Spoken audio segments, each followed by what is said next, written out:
Stuart Wharton. I'm from Groesbeck, Texas. Yes, I have a wonderful wife, Sherry. I have 2 boys, Shane and Casey. I have a daughter that's already crossed the finish line and waiting for us on the other side. Both my boys, my youngest son has 2 children, another one on the way, and then my oldest son, Shane, that helps me, he has one on the way, and gosh, he's been delivering cattle since he was in high school. Hand him a checkbook and, go pick up 15, 20 loads of cattle and write a check bigger than most kids will see in their lifetime. My wife, she's right there. She's my travel agent, and she travels with me most of the time. Gets me where I'm supposed to be. The livestock industry, to me, is one of the neatest industries we have left here in the United States because it's people and people, and it's the same. It hasn't really changed. Cow ranchers and buyers, they're basically it's one of the last businesses that are, it's a handshake or over the phone, word of mouth, and it's a done deal. We don't have businesses like that anymore.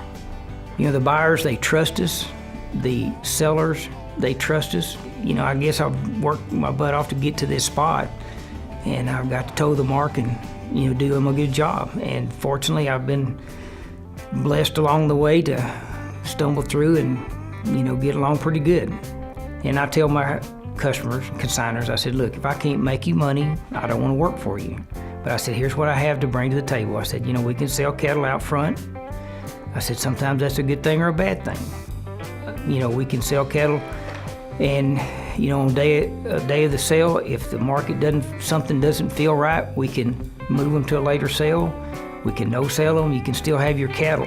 Where if you take them to a sale barn, like Oak City is a big competitor for us, you take them there. Once you've put them on a truck, haul them however far, unload them, you are committed. And if something wild happens in the market, then you're still committed to that market that day. The neat thing about Superior, whatever happens, you still have your finger on the trigger, and if it doesn't feel good, those cattle are still right there in your backyard, and we can do something else down the road with them. The value-added program, one thing that the cow-calf guy does not realize out there, is, his calves, if they're not handled properly, when they leave his ranch, they will get sick, and there's a percentage of them that will die. And the only people that can fix that morbidity is that rancher. And those cattle that go to town, that they have never had a shot, they haven't been worked, there's going to be a percentage of them that are going to die. That is worth a lot of money.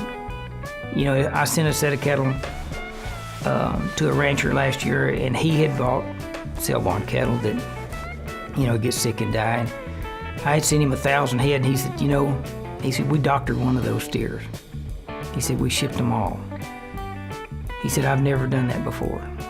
So the value-added program we have with Superior brings a lot of value to the buyer, and so therefore it has value back to the rancher tenfold, I think.